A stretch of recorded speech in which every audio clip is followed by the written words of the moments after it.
The internet was supposed to be a place where everyone had a voice, a place where ideas could move freely. But today, something very different is happening. Governments around the world are fighting to control what happens online, while powerful tech companies are shaping the digital world in ways no one ever imagined. The real question is now rising everywhere. Who truly rules the modern world? Governments that make the laws, or tech giants that shape the lives of billions? Across news screens, you see politicians grilling tech CEOs. You see headlines about giant antitrust fines. You see governments promising to regulate powerful platforms while those same companies grow even bigger in silence. And the voiceover asks one simple question that sets the tone for everything that follows. In the 21st century, who has more power, elected governments or unelected tech giants? Big tech is a small group of companies that control most of the digital world. Think about Google controlling search, Apple controlling mobile operating systems and app stores, Amazon controlling e-commerce and cloud services, Meta controlling social media,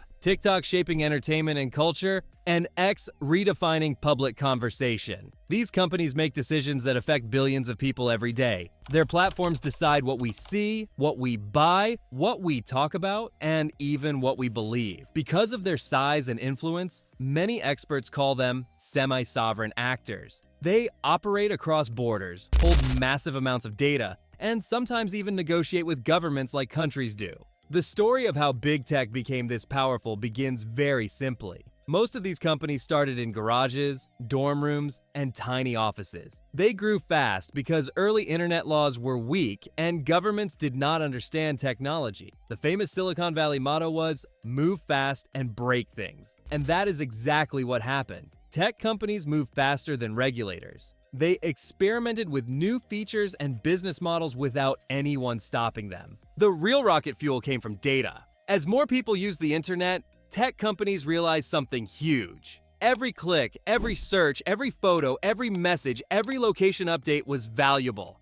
Data became the new oil. Companies built systems to collect and analyze it at massive scale. They used that data to sell ads, train algorithms, and keep users inside their platforms. The more data they collected, the smarter their services became, and the harder it became for anyone else to compete. By the time governments woke up, big tech was already too big, too rich, and too deeply woven into everyday life. Eventually, governments started striking back. In the United States, the Federal Trade Commission and the Department of Justice began major antitrust cases. They accused Amazon, Apple, Google, and Meta of using unfair tactics to crush competition. These cases looked at everything from app store fees to search dominance to how Meta bought Instagram and WhatsApp to remove rivals. In Europe, the push was even stronger. The European Union introduced powerful laws like GDPR for privacy, the Digital Markets Act for competition, and the Digital Services Act for safer online platforms. The EU fined tech giants billions of dollars for breaking rules and forced them to change how they track users or run their stores. Regulators said they were protecting privacy, competition, and democracy. Critics said government moves were too slow and too late. Some argued that no matter how many lawsuits appear, big tech is always one step ahead. And in many cases, that is true, because big tech also fights back.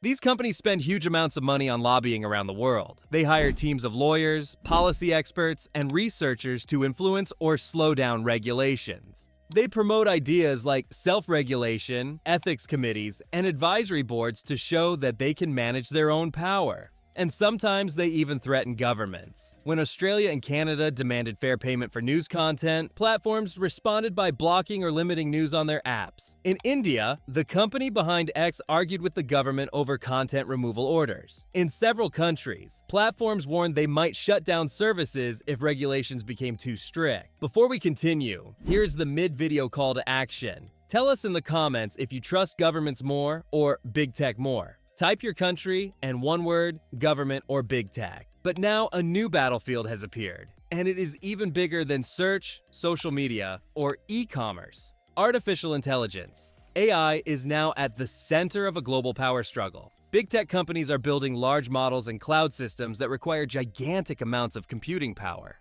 The EU created the AI Act with strict transparency and safety rules. The United States has a more open and innovation-driven approach. China has its own strict rules requiring AI to follow state-approved guidelines. Whoever controls the biggest models, the fastest chips, and the largest data centers will control the next era of the digital world. And both governments and tech companies know this. As all of this unfolds, the idea of digital sovereignty becomes important. Countries are asking themselves if they want their data controlled by foreign tech companies. India pushed for data localization. The United States called TikTok a security threat because its parent company is based in China. The EU is debating how to protect European data from being stored on American cloud services. Some countries even created special government positions called tech ambassadors to deal directly with Silicon Valley companies. This shows how powerful these companies have become. Governments treat them like countries because their influence stretches across borders. So who is winning the fight so far? It is complicated. Governments have won some battles. They issued massive fines. They forced changes to App Store rules. They blocked some mergers. They passed stricter privacy and safety laws. But big tech is still extremely profitable. These companies are essential for economic growth. In many ways, governments regulate them, yet also depend on them. That makes the battle unequal. As we look at the future, there are three possible paths ahead. The first path is more confrontation.